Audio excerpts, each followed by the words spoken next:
2027ರ ಚಾಮರಾಜನಗರ ಜಿಲ್ಲೆಯ ನಳಂದ ವಿಶ್ವವಿದ್ಯಾಲಯ ಕೇಂದ್ರದಲ್ಲಿ ನಡೆಯಲಿರುವ ವಿಶ್ವ ಬೌದ್ಧ ಮಹಾಸಮ್ಮೇಳನದ ಸಿದ್ಧತೆಯ ಪೂರ್ವಕವಾಗಿ 2 ಪ್ರಮುಖ ಕಾರ್ಯಕ್ರಮಗಳ ಚಾಲನೆ ಸಮಾರಂಭವು ದಿನಾಂಕ 27/4/2026 ಸೋಮವಾರ ಬೆಳಿಗ್ಗೆ 10:30ಕ್ಕೆ ಬೆಂಗಳೂರಿನ ಸದಾಶಿವನಗರದ ನಾಗಸೇನಾ ಬುದ್ಧ ವಿಹಾರ ಮೈದಾನದಲ್ಲಿ ಆಯೋಜಿಸಲಾಗಿದೆ. ಪ್ರೀತಿಯ ಬೌದ್ಧ ಬಾಂಧವರೇ, ಭೀಮಬಂಧುಗಳೇ, ಎಲ್ರಿಗೂ ಜೈ ಭೀಮ್, ನಮೋ ಬುದ್ಧಾಯ. ನಾನು ಡಾಕ್ಟರ್ ಎಂ ವೆಂಕಟಸ್ವಾಮಿ, ನಾಗಸೇನಾ ವಿದ್ಯಾಲಯದಿಂದ ಮಾತಾಡ್ತಾ ಇದ್ದೀನಿ. 2 ಪ್ರಮುಖ ವಿಷಯಗಳ ಬಗ್ಗೆ ತಮ್ಮ ಗಮನಕ್ಕೆ ಮಾಹಿತಿಯನ್ನ ನೀಡ್ತಾ ಇದ್ದೀನಿ. ಒಂದು, ನಮ್ಮ ನಾಗಸೇನಾ ಬುದ್ಧ ವಿಹಾರದಲ್ಲಿ ಕಳೆದ 10 ವರ್ಷಗಳಿಂದ ಬುದ್ಧ ಧರ್ಮ ಪ್ರಚಾರದಲ್ಲಿ ತೊಡಗಿದ್ದಂತ ರೆಸಿಡೆಂಟ್ ಮಾಂಕ್, ಇಲ್ಲೇ ನಿವಾಸಿ ಭಿಕ್ಕುಣಿಯಾಗಿ ಇದ್ದಂತ ಬುದ್ಧಮ್ಮ ಅವರು 3 ದಿವಸಗಳ ಹಿಂದೆ ನಿಧನರಾದರು. ನಿಧನರಾಗಿ ಬುದ್ಧ ಸಮಾಜಕ್ಕೆ ಬಹಳ ದೊಡ್ಡ ನಷ್ಟ ಉಂಟಾಗಿದೆ. ಹೀಗಾಗಿ ಅವರಿಗೆ ಭಾವಪೂರ್ಣ ಶ್ರದ್ಧಾಂಜಲಿಯನ್ನ ಈ ಮೂಲಕ ಸಮರ್ಪಿಸ್ತಾ ಇದ್ದೀನಿ. 2ನೇ ವಿಷಯ, ದಿನಾಂಕ 27/4/2026 ಸೋಮವಾರ, ಅಂದ್ರೆ ಇನ್ನ 3ನೇ ದಿವಸ, ನಾಳೆ ಅಲ್ಲ ನಾಳದ್ದು, ನಾಗಸೇನಾ ವಿದ್ಯಾಲಯದ ಸಂಬುದ್ಧ ಭವ್ಯ ವೇದಿಕೆಯಲ್ಲಿ 2 ಮಹತ್ತರವಾದಂತ ಕಾರ್ಯಕ್ರಮಗಳಿಗೆ ಚಾಲನೆ ಕೊಡ್ತಕ್ಕಂತ ಕೆಲಸ ಆಗ್ತಾ ಇದೆ. ಅದು ಒಂದು, ವಿಶ್ವ ಶಾಂತಿಗಾಗಿ 1500 ಕಿಲೋಮೀಟರ್ ದೂರದ ಪಂಚಶೀಲ ಪಾದಯಾತ್ರೆ, ಅದನ್ನ ಪೂಜ್ಯ ಭಿಕ್ಕು ಬೋಧಿದತ್ತ ಅವರು ನಡೆಸ್ತಾ ಇದ್ದಾರೆ. ಅದಕ್ಕೆ ಚಾಲನೆ ಕೊಡುವಂಥದ್ದು. 2ನೇದು, ನಳಂದ ವಿಶ್ವವಿದ್ಯಾಲಯದಲ್ಲಿ ಚಾಮರಾಜನಗರದ ಉತ್ತೇನಹಳ್ಳಿ 100 ಎಕರೆ ಭೂಮಿಯಲ್ಲಿ ಮೂಡಿ ಬರ್ತಾ ಇರ್ತಕ್ಕಂಥ ನಳಂದ ವಿಶ್ವವಿದ್ಯಾಲಯದಲ್ಲಿ 888 ಅಡಿಗಳ ಬುದ್ಧನ ಮಹಾಪ್ರತಿಮೆಯನ್ನ ಪ್ರತಿಷ್ಠಾಪನೆ ಮಾಡೋ ಕಾರ್ಯಕ್ರಮಕ್ಕೆ ಚಾಲನೆ ಕೊಡ್ತಕ್ಕಂಥದ್ದು. ಈ 2 ಕಾರ್ಯಕ್ರಮಗಳನ್ನ ನಾಡಿನ ಮುಖ್ಯಮಂತ್ರಿ ಆಗಿರ್ತಕ್ಕಂಥ ಸಿದ್ದರಾಮಯ್ಯ ಅವರು ಚಾಲನೆ ಕೊಡ್ತಾ ಇದ್ದಾರೆ. ಆ ಚಾಲನೆ ಕೊಡ್ತಕ್ಕಂಥ ಒಂದು ಸಮಾರಂಭವನ್ನ ಉದ್ಘಾಟನೆ ಮಾಡ್ತಾ ಇದ್ದಾರೆ. ಇದರಲ್ಲಿ DK ಶಿವಕುಮಾರ್ ಅವರು ಮುಖ್ಯಮಂತ್ರಿ ಬರ್ತಾ ಇದ್ದಾರೆ. ಅವರು ಬುದ್ಧನ ಪ್ರತಿಮೆಗೆ ಪುಷ್ಪಾರ್ಚನೆ ಮಾಡ್ತಾರೆ. ಗೃಹ ಸಚಿವರು ಪಾದಯಾತ್ರೆಯ ಜ್ಯೋತಿಯನ್ನ ಬೆಳಗುತ್ತಾರೆ. ಹಾಗೇನೆ ಸಮಾಜ ಕಲ್ಯಾಣ ಸಚಿವರು ಈ ಸಮಾರಂಭದ ಅಧ್ಯಕ್ಷತೆಯನ್ನು ವಹಿಸ್ತಾ ಇದ್ದಾರೆ.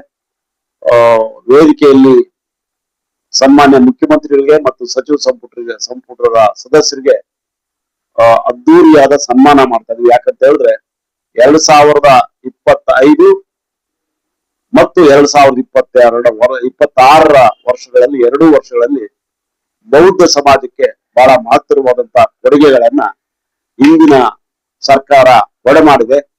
ಅದರಲ್ಲಿ ವಿಶೇಷವಾಗಿ ಸನ್ನತಿ ಅಶೋಕ ಸ್ಮಾರಕವನ್ನ ಅಭಿವೃದ್ಧಿ ಪಡಿಸೋದಕ್ಕೆ ಸನ್ನತಿ ಅಭಿವೃದ್ಧಿ ಪ್ರಾಧಿಕಾರವನ್ನ ಮಾಡಿರುವಂತದ್ದು. ಹಾಗೇನೆ ನಮ್ಮ ಹೋರಾಟದ ಫಲವಾಗಿ ಈ ಸರ್ಕಾರ ಬೌದ್ಧ ಸಾಹಿತ್ಯ ಅಕಾಡೆಮಿಯನ್ನ ಆರಂಭ ಮಾಡಿರುವಂತದ್ದು. 3ನೇದು, ನಮ್ಮ ಬಹಳ ಪ್ರಮುಖವಾಗಿರ್ತಕ್ಕಂಥ ಬೇಡಿಕೆ, ಬೌದ್ಧರ ಅಭಿವೃದ್ಧಿ ಪ್ರಾಧಿಕಾರ ಅಭಿವೃದ್ಧಿ ಮಂಡಳಿಯನ್ನ ಘೋಷಣೆ ಮಾಡಿರ್ತಕ್ಕಂಥದ್ದು.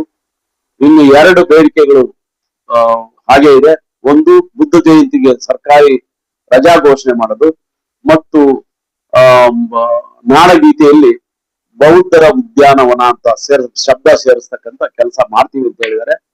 ಈ ಬೌದ್ಧರ ಅಭಿವೃದ್ಧಿಗಾಗಿ, ಬೌದ್ಧ ಧರ್ಮದ ಪ್ರಚಾರಕ್ಕಾಗಿ ಬಜೆಟ್ ಅಲ್ಲಿ ಕೊಡ್ತಾ ಇರ್ತಕ್ಕಂಥ ಅನುದಾನಕ್ಕಾಗಿ ಸಿದ್ದರಾಮಯ್ಯ ಅವರು ಮತ್ತು ಅವರ ಸಹೋದ್ಯೋಗಿಗಳನ್ನ ಅಭಿನಂದಿಸ್ತಕ್ಕಂಥ ಕೆಲಸವನ್ನ ಅದೇ 27ನೇ ತಾರೀಕು ನಡೀತಕ್ಕಂಥ ಭವ್ಯ ಮಂಟಪದ ಕಾರ್ಯಕ್ರಮದ ವೇದಿಕೆಯಲ್ಲಿ ನಾವು ಸಾರ್ವಜನಿಕವಾಗಿ ಸನ್ಮಾನಿಸ್ತಾ ಇದ್ದೀವಿ.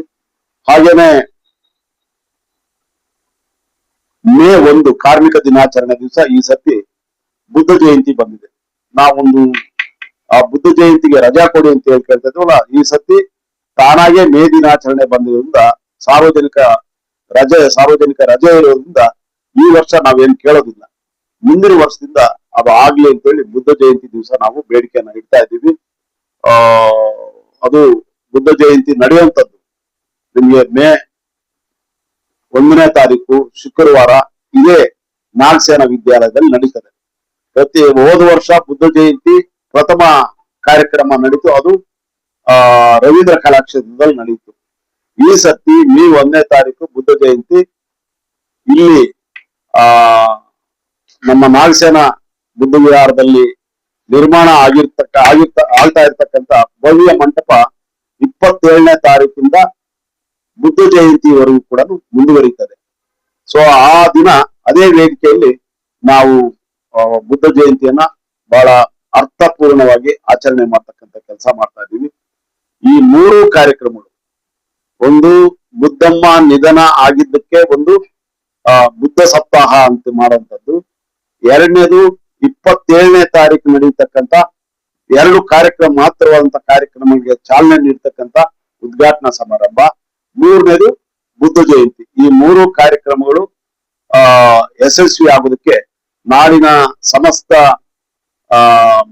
ಬಂಧುಗಳು, ನಾಗರಿಕ ಬಂಧುಗಳು ಮತ್ತು ಅಂಬೇಡ್ಕರ್ ಅನುಯಾಯಿಗಳು, ವಿಶ್ವಶಾಂತಿಯನ್ನ ಬಯಸ್ತಕ್ಕಂಥ ಸಮಸ್ತ ನಾಗರಿಕ ಬಂಧುಗಳು, ಬೌದ್ಧ ಸಮಾಜದವರೆಲ್ಲರೂ ಕೂಡ ಭಾಗವಹಿಸಿ ಈ ಕಾರ್ಯಕ್ರಮವನ್ನ ಯಶಸ್ವಿಗೊಳಿಸಬೇಕಂತೇಳಿ ನಾಗಸೇನಾ ಬುದ್ಧ ವಿಹಾರದಿಂದ ಮತ್ತು ನಾಳಂದ ವಿಶ್ವವಿದ್ಯಾಲಯದ ಪರವಾಗಿ ನಾನು ವಿನಮ್ರವಾಗಿ ತಮ್ಮಲ್ಲೆಲ್ಲ ವಿನಂತಿ ಮಾಡ್ತಾ ಇದ್ದೀನಿ. ಜೈ ಭೀಮ್, ಜೈ ಭಾರತ್.